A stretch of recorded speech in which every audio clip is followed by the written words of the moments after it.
In this one, we are spearfishing submerged oil platforms, including one I've never been to before in crystal clear water. Then we hit some standing platforms that are loaded with snapper to add to the icebox. And we find one that's acting a bit off. Come along for it. This is Braden Dives.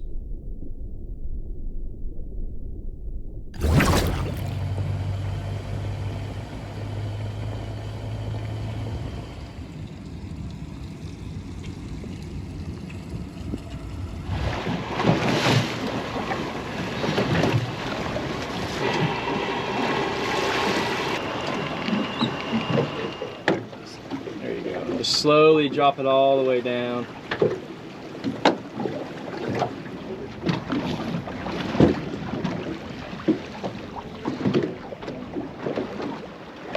Alrighty, we are out here yet for another offshore Panga rip.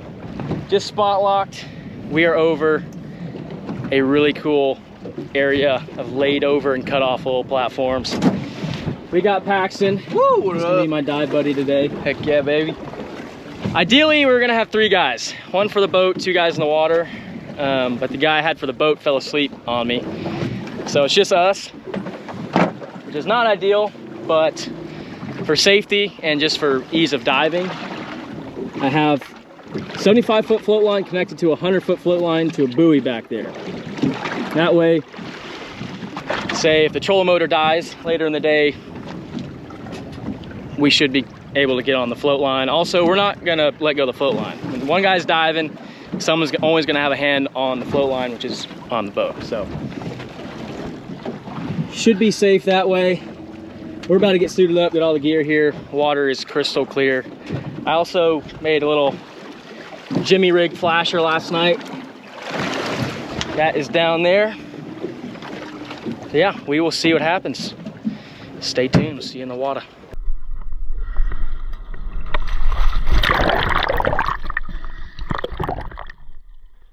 Into the water we go.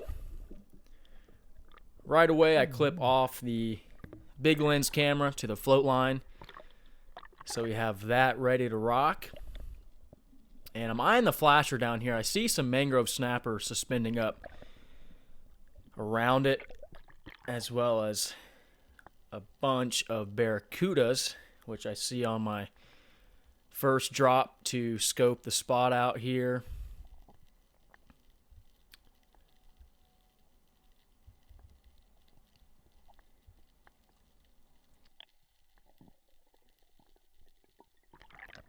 There's a good look at how far back I got swept from the current. It was actually pumping pretty dang good this day. I had that 75-foot blue float line out connected to the 100-foot red float line. And you'll see later we ended up coming up on that red float line. So having that was very crucial.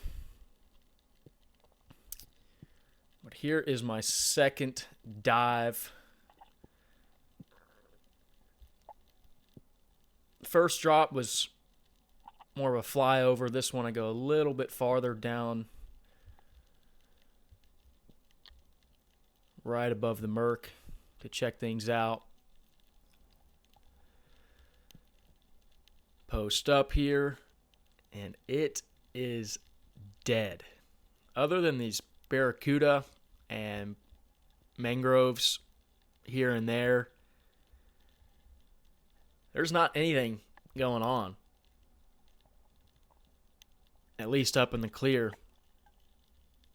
And we're in some deeper water, so there's potential for some crazy encounters. But there doesn't seem to be anything wanting to show itself. And I will note, the water is pretty warmed up at this point, so this isn't unusual for spots to be less active. A lot of those fish just simply go down deeper into the cooler water.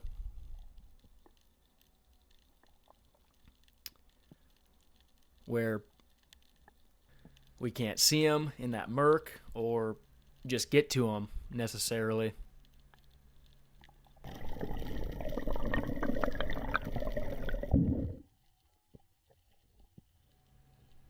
At this point, we had moved to another spot close by in the same area, just a different section of platform. This one here is a layover. The last was a cutoff. And I got my eye out on pulling the trigger on this mangrove. And I think I've got it, but the spear rips right out the top of the back. Ideally, I'd have a lighter setup for these snapper, but out in the deeper water, I like to be overgunned just in case we come across something I'm going to need it for. But that snapper will be fine. It'll leave a mark, but just hit the top of the fillet there.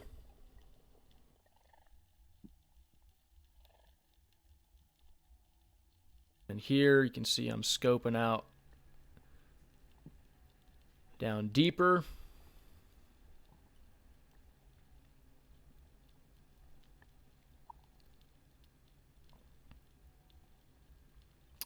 Without any luck.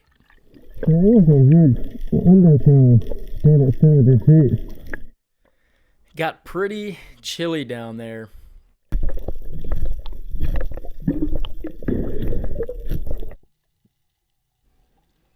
Also, Paxton ended up shooting a barracuda so we could chum it. I did that. And then a little bit later, I see a cobia right here. It cruised up for a brief moment, but did not present a shot. Alrighty, we made a move, dove a couple spots in that area without much luck. Saw a cobia. Somehow ripped out on the mangrove. I have no idea how that happened. It like sliced the fish in half and tore out. But we're at a new area I've never dove before. Looking at about 130 to the bottom, and it's coming up to 160. Took me a minute to find it, to mark it, but we're on it now. Just spot locked. And we're gonna give it a peek. The float line off the back has been crucial. It really has. I'm glad I decided to put two out too, because I mean, I don't know.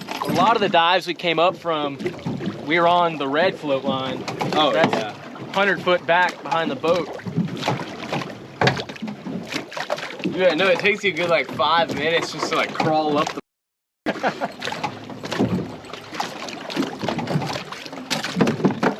Chola motor still says we're at full charge, so we should have hopefully all day spot locking. Oh. Everything's going smooth so far. We just got to get some fish. Can't complain, nothing's going wrong.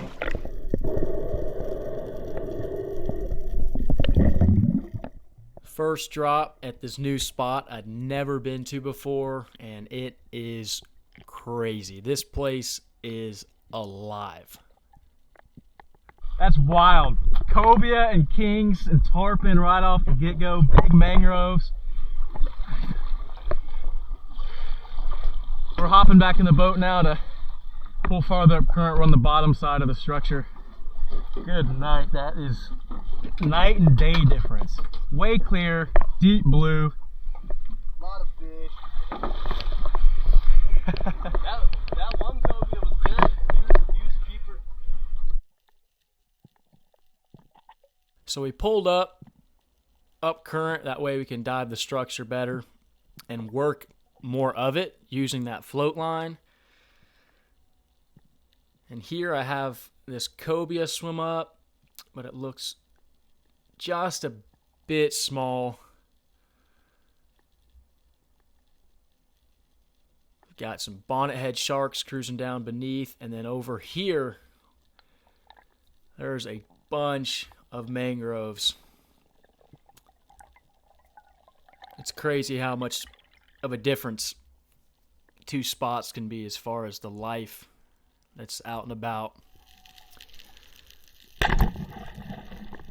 And here I let it rip on a mangrove to finally get a fish on the deck. We decided to make one more adjustment to where the boat was holding and move over the area where that huge school of mangroves were. So I made one more quick dive before we did that and popped this. But what I was mentioning earlier, having this float line extend way back behind the boat meant that we could spot lock at the very top of the structure and work the full length of the float line to dive different parts of these layovers and cutoffs, which was really nice. It makes for very efficient and thorough diving on the spot. Being able to stay super relaxed, not using any energy to kick, fighting that current. We can just hang on, hold on, and it's a dream diving this way.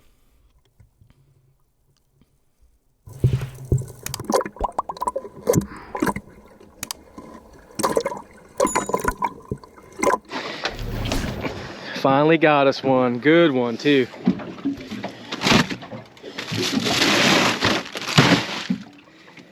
Now we're just gonna drift back a bit to the left. That's where we saw the huge school. See if we can spot lock on that.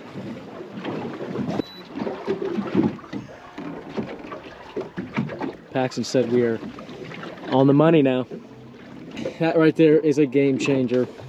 Huge shout out Sea Swivel, shout out LiTime for helping make that possible, as well as Carlo for helping me rig it. All right, let's get back in. So we readjusted over that section where all the mangroves were. Here I'm checking out the Merc line, seeing if any exciting fish appear. Just scoping this area out first, as I always do at new spots.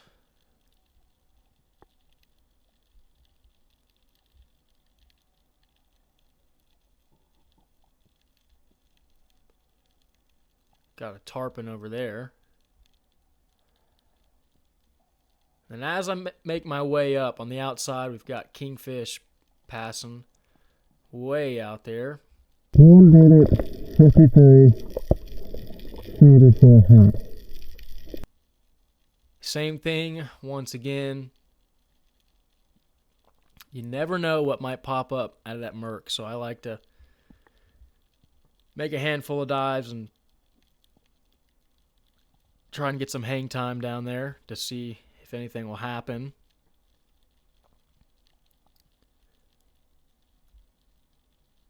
But no dice.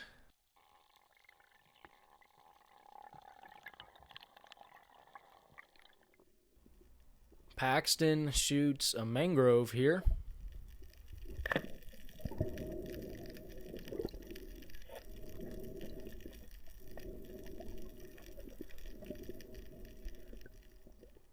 And right away, I can see there's some line coming off his reel. There's a lot of structure down there. There's a big railing that fish can tangle on. So I clip my gun off and go to assist him to hopefully avoid a headache here and put some heat on this fish to keep it from getting all wrapped up. And I'm able to get it out. But I make a big mistake here, rookie mistake. While I'm pulling that line, I hoist it over my head, and it sinks back down, momentarily kind of getting tangled up in my camera, which I have learned in the past is a big, big no-no. I've had a fairly bad scare doing that before, so I understand right away what was happening. I get it figured out. That's the last thing you want when there's a fish on the other end, to be tangled up in the line.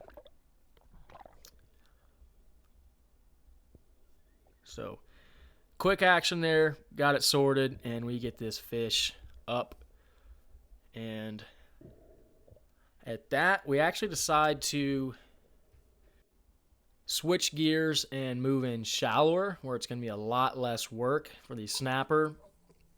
I wanted to come dive out here for the possibility and potential of other big prize fish, but if all we're going to be shooting are these mangroves, there's no point in being in this deep water when we can be in shallower where there's a lot and not the work is hard for them. Alrighty, update. Paxton got him a hammer. Started to get wrapped up down there. I dropped down as he was coming up and was able to yank it out, fortunately. But we are pulling the line in. I think we're gonna make a move. I just looked over the side of the boat. And I guess the sun's high enough now to where we could actually see the structure. I don't know if the camera can pick it up. I can see the bottom of the flasher, and then you can see the top of that rig.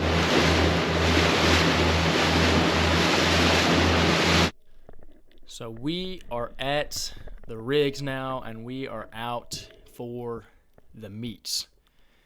Out deeper, as I said, I like to check for those more prized fish.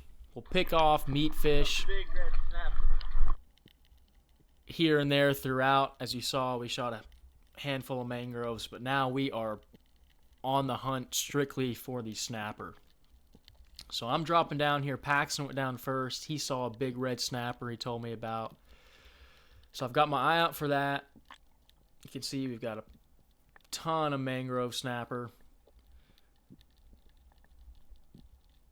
First dive, did not see the red. Paxton dives again. And he actually missed that red snapper. He said he saw it again. And now I go down and shoot a mangrove snapper. And again, if you haven't seen the videos before, I hunt the red snapper first, more so because they spook off if you don't shoot them when you initially see them. These mangrove snapper tend to stick around in the big schools. They come and go, so you get more opportunity at them. And those red snapper, to me, are just more fun to hunt. But here we have a good pass of that big school, and there is our mangrove.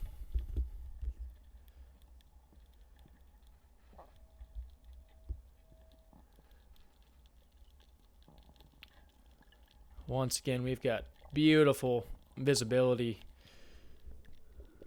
over here.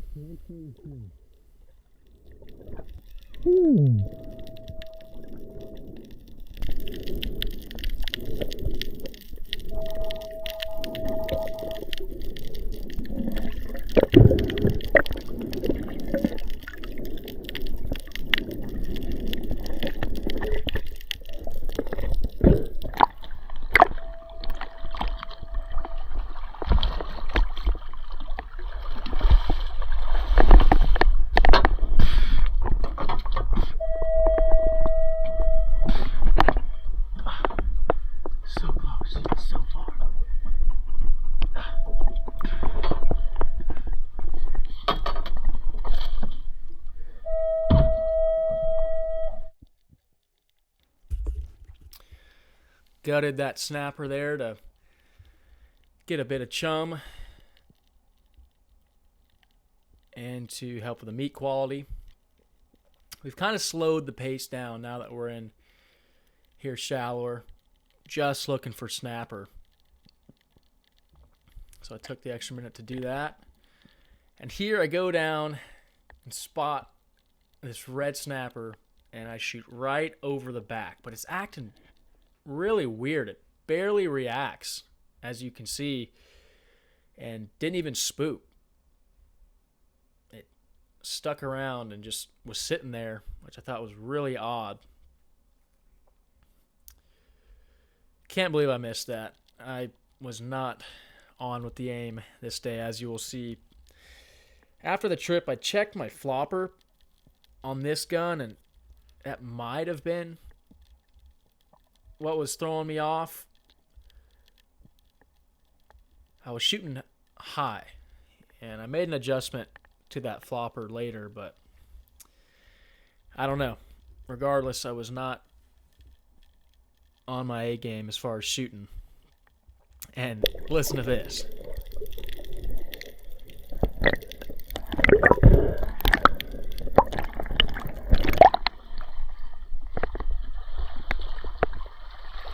That was a safety! Red? It was the red snapper. Perfect shot, dude. I gotta pull it, but I was like, bro. So Paxton missed a red snapper. I missed a red snapper, and then there, his gun was on safety.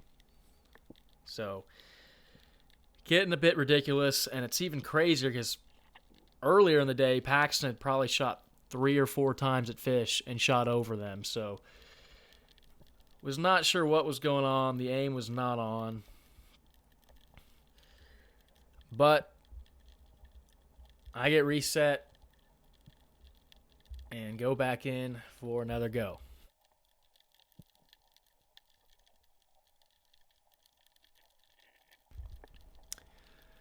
I'm down here at that Merc line, looking all around. Here we've got a baby gag grouper, which is cool to see. But I only see the small baby ones. I've never seen a big mama, which is weird. But I'm making my way up here. Did not see any red snapper. And this thing is just suspended up here, way above where I was. I swam right past it, I guess. And this time, I hit it, but again, I shoot really high. I put my reel in free spool, thinking it's going to tear out, but the fish does not fight at all. You can see it just kind of laid over there.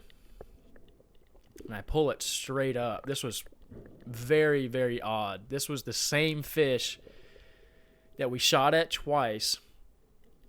Paxton tried to pull the trigger on for a 3rd time. And then there, a 4th time, I got it. Something is definitely up with this thing. It is not feeling good. Which reminds me, I shot a fish a year ago that was acting real weird like this as well. And the meat, when I was cleaning it, was kind of yellowish compared to the other red snapper fillets.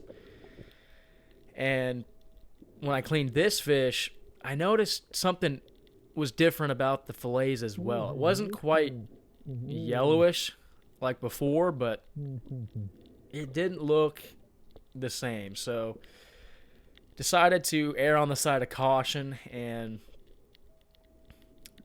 not consume this.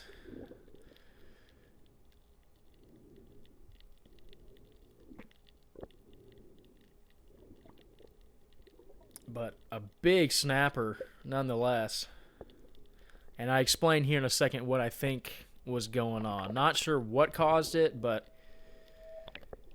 something to do with that air bladder not being able to adjust to changing depths. But I don't know. This fish just seemed sick.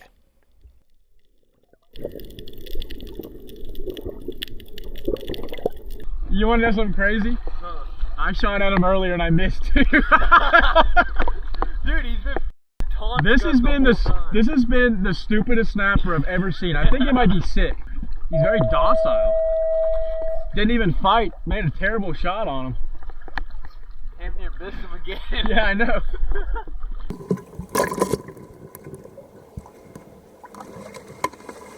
That right there is a good one. Definitely should not have this fish, but for whatever reason, he did not spook after 2 shots on it, right? It was 2. I seriously think it's this right here. Whenever I had him in the water for pictures, he was super buoyant. I think with this air bladder being so inflated, it was uncomfortable for this fish to sit at depth, so that's why he kept coming back up. That's the only thing I can explain is his belly's all inflated and it's uncomfortable for him to go down deeper. That's why it was sitting so high and not really reacting when we were shooting at it. We're not in super deep water. It shouldn't be blown up like that. Back in the water. It's nearing the end of the day now. So I just want to get a couple more snapper. And isn't that incredible? This is why I wanted to come back in shallower. These things hang up higher and there's a ton of them.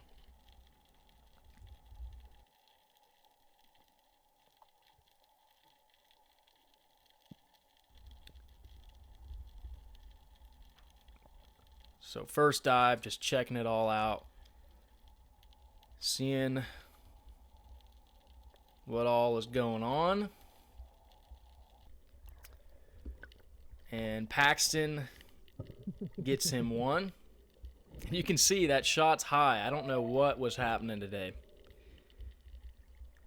But he gets it, solid mangrove.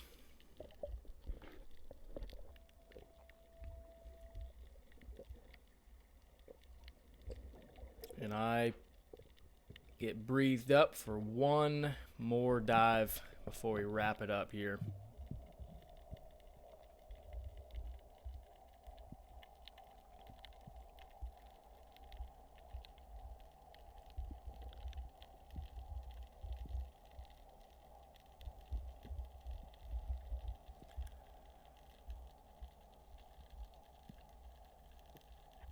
Cruising down an oil rig is something that I don't think will ever get old to me. Watching this back, it's pretty cool. Cruising by all the pipes and down the beams. So I let it rip on this one here, and it squeezes right through this little gap. And for a moment, I'm like, shoot, this is going to be a recovery dive extraction, but fortunately it works its way back out, and I'm able to swim this fish up.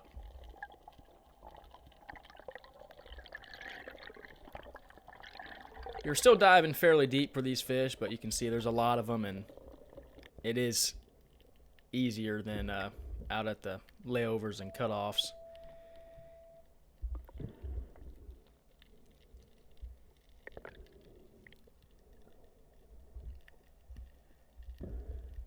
But that is going to be all she writes for the diving. Got a good mess of mangrove snapper. Hit a lot of stuff for it, but it was a fun day. I wanted to check out those cutoffs. I knew it was probably going to be slower, but with great conditions like this, I wanted to do something different and check out that new one I hadn't been to before. Was hoping to connect with some kingfish, maybe a wahoo or some cool different stuff down in the murk, but doesn't always work out. This dang thing flinched as soon as I pulled the trigger. And put up a little fight for us. Into the slurry she goes. Put a bucket of salt water in here. This is freezing cold. To the house we go now.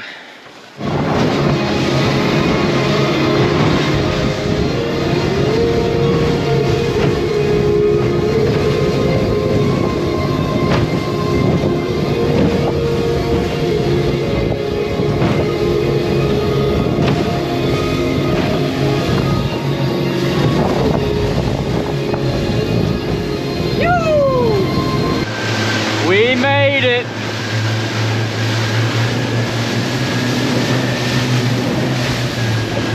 Doubt the camera can see us. We're alive. Left a little too late.